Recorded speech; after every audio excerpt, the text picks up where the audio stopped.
Hi viewers, இன்னைக்கு நம்ம சேனல்ல குழம்பு சீரிஸ்ல உருளைக்கிழங்கு பொரிக்குழம்பு எப்படி செய்யறதுன்னு பார்க்கலாம். இந்த குழம்பு செய்ய புளியோ இல்லனா பூண்டு ரெண்டுமே சேர்க்காம பண்ணிருக்கேன். இந்த குழம்பு சப்பாத்தி, பூரி, தோசை, உப்புமா, சாப்பாடுன்னு எல்லாத்துக்கும் ஒரு பெஸ்ட் காம்பினேஷனா இருக்கும். கண்டிப்பா ட்ரை பண்ணி பாருங்க.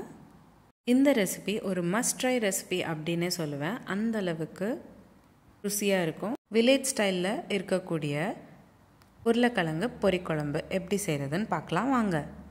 முதல்ல ஒரு கடாயில் 50 ml போல் எண்ணெய் சேர்த்துக்கோங்க. கூடவே ஒரு ஸ்பூன் அளவுக்கு கடுகும் சேர்த்துக்கோங்க. கடுகு நல்லா பொரிஞ்சு வந்தக்கப்புறம் கொஞ்சமாக கருவேப்பிலையும் சேர்த்துக்கணும். அடுத்ததாக நல்லா பொடிசாக கட் பண்ணிக்கிட்ட கொத்தமல்லி கொஞ்சமாக சேர்த்துக்கோங்க. நல்லா ஒரு வாட்டி வதக்கிக்கோங்க. அடுத்ததாக 2 பெரிய சைஸ் வெங்காயம் நல்லா பொடிசாக கட் பண்ணிக்கிட்டது சேர்த்துக்கணும்.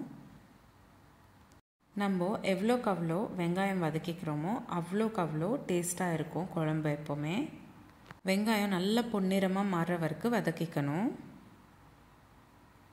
10 நிமிஷம் போல் ஆகும் வெங்காயம் நல்லா பொன்னிறமாக மாறுறதுக்கு. வெங்காயம் நல்லா வதங்குறதுக்குள்ளே 3 பெரிய சைஸ் தக்காளி பொடிசாக கட் பண்ணிக்கிட்டு பக்கத்தில் வச்சுக்கோங்க. இப்போ பார்த்தீங்கன்னா வெங்காயம் நல்லா பொன்னிறமாக மாறியாச்சு. இப்போது நம்ம கட் பண்ணி வச்சுருக்கிற தக்காளி சேர்த்துக்கிட்டு நல்லா வதக்கிக்கணும். வெங்காயம் தக்காளியிலேருந்து எண்ணெய் பிரிஞ்சு வர வரைக்கும் நல்லா வதக்கிக்கணும்.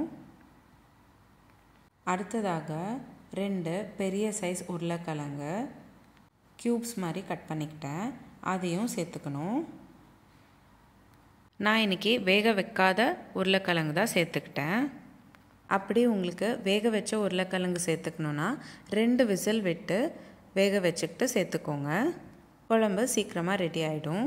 ஆனால் நான் இன்றைக்கி வீடியோவில் வேக வைக்காத உருளைக்கிழங்கு தான் சேர்த்துக்கிட்டேன்.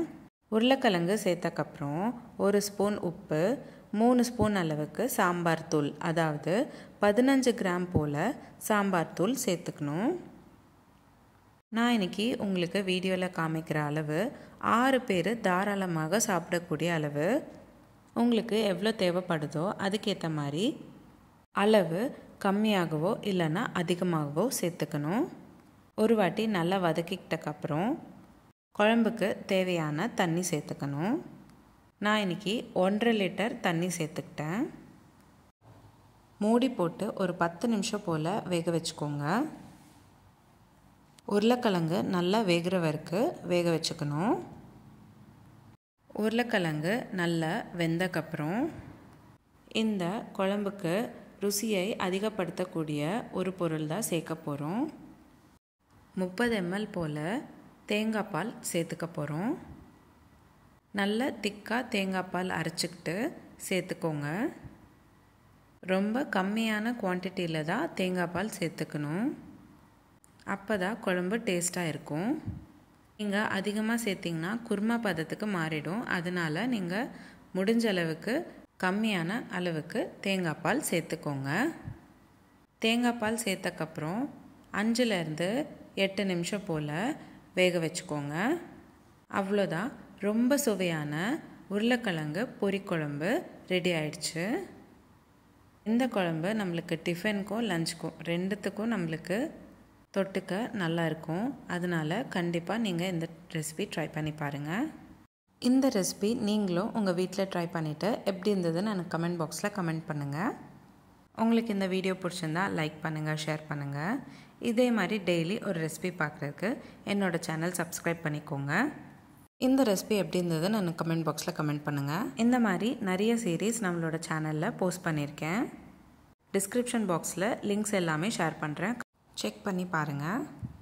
மீண்டும் சந்திப்போம் ஒரு சுவையான ரெசிபியுடன். தேங்க்யூ.